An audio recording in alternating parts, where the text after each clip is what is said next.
Hi everyone, it's Julie here. On this video I thought I'd talk to you about what you can expect if you take part in the Pet Grief Relief Programme. Sometimes clients contact me and they say, well, what is it? What's going to happen? And so I thought I'd take this opportunity to just explain. So first of all, you will have filled out a questionnaire for me so that I can find out more about you and the pet that died and your individual circumstances. So for instance, are you grieving a single pet or maybe multiple pets over a number of years? Maybe you've got grief in the past of either a person or another animal. You thought you dealt with it, and then this latest pet died and suddenly wham, all the grief comes flooding back to you. So that's something I would need to know so that we can deal with that and so that I can help you through that. Do you feel angry about the circumstances of your pet's death? Perhaps angry because somebody else was responsible, or you felt somebody else was responsible. Maybe you're angry at the vet, or if you're religious, angry at your God, or even angry at the pet that died because they left you too soon. Perhaps you feel anxious because the pet's no longer there, especially if they were a service animal. Anxious just because you feel like you can't cope and it's complete overwhelm of your feelings. If you usually have anxiety, then grief quite often compacts it, makes it much more severe. That's something you could explain to me so that we can help with that. Perhaps you have self-doubt.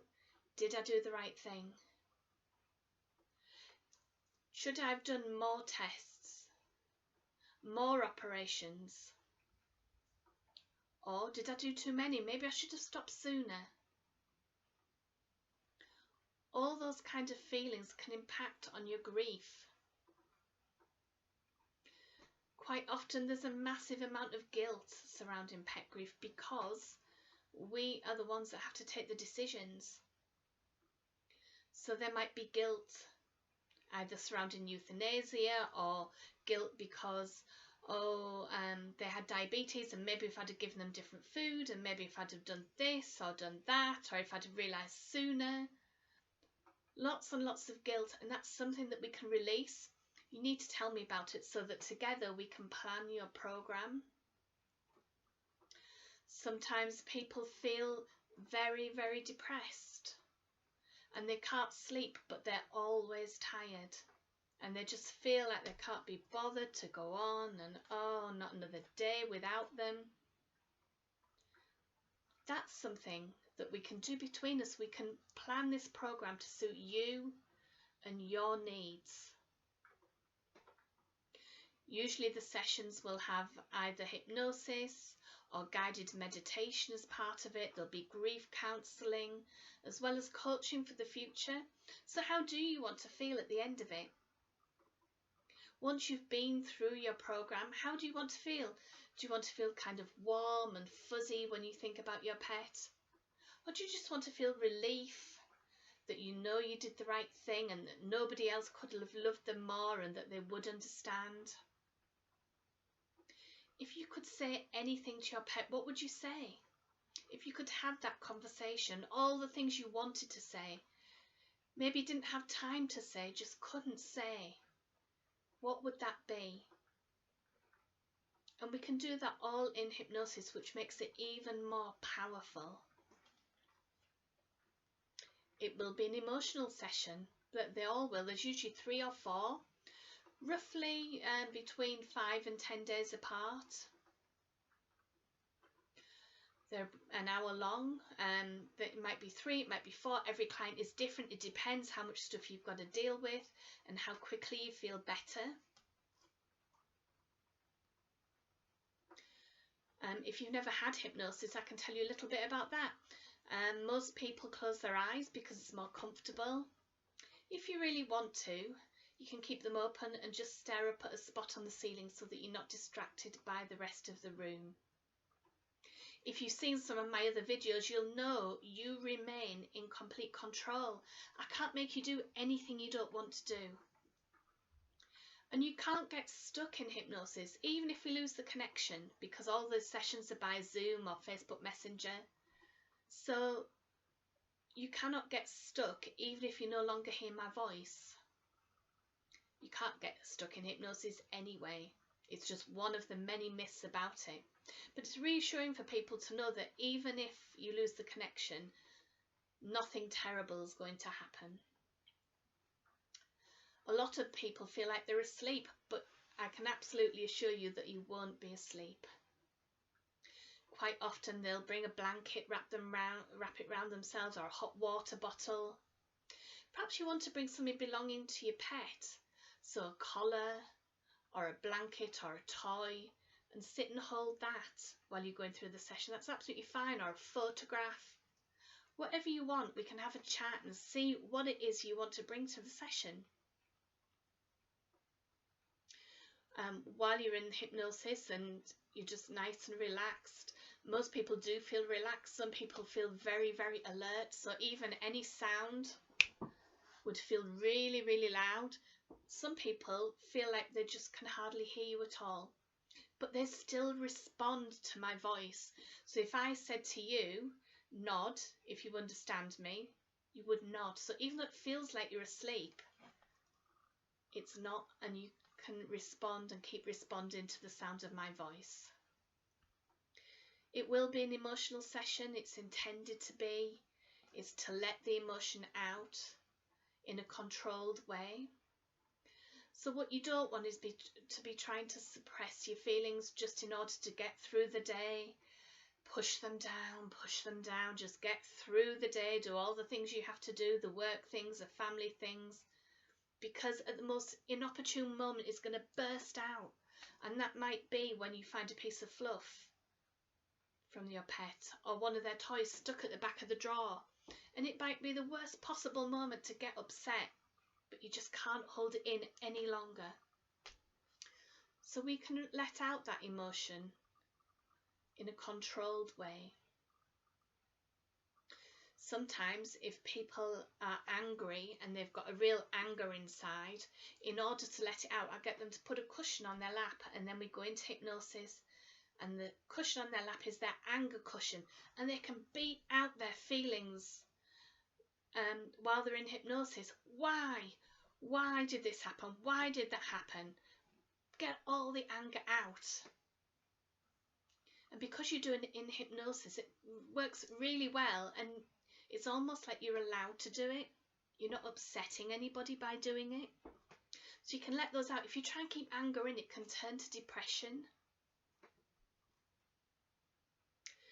Some people feel that they're depressed when actually it's grief that they're feeling. And if you go to a doctor's, quite often they'll give you antidepressants, which makes people think that they are depressed, but it's a natural part of grief. Sorrow and emptiness is a natural part of grief. You shouldn't feel bad about feeling bad. Perhaps you're having trouble sleeping, so that's something that we can address as well. I can give you techniques to help you sleep, but you'll probably sleep much easier once you've got all these feelings out and you haven't got it going over and over in your head.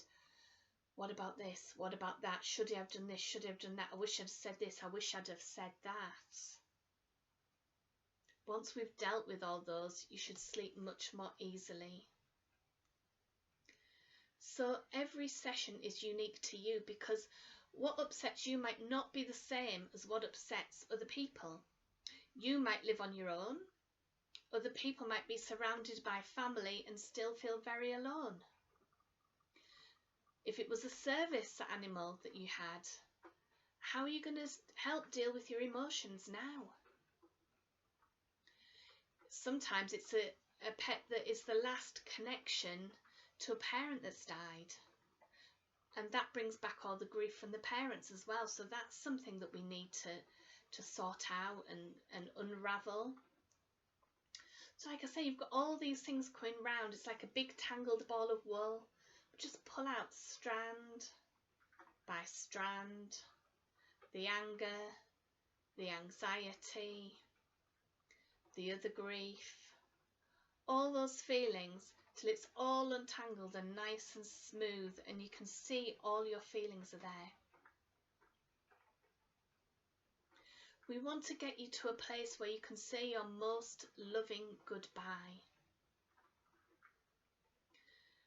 The goodbye that is right for you to say, not anybody else. How they say it is fine to them. Your session might be completely different to somebody else's because their grief may be different to yours.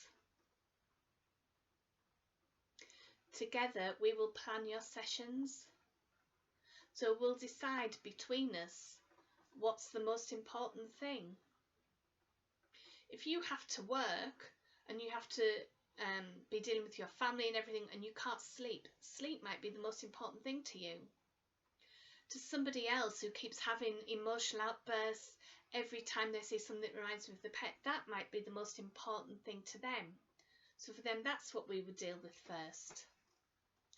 So it will be up to you to work with me to decide what the most important things are in the order that you want to deal with them. And we can untangle those threads. All that mess of emotions that makes you feel so bad and so tight. Smooth them out. It's your pet grief program. It's your relief that we're after. Okay, how you want to feel. So that's really what you need to know, how you feel now and how you want to feel in the future. Those are the kind of things you need to tell me so that I can help you, and together we can process this grief in a way that is right for you, in a gentle, kind and loving way. Everybody grieves. It's a natural thing to grieve, okay? But we don't all have to grieve in the same way. You don't have to have the constant overwhelm of emotion.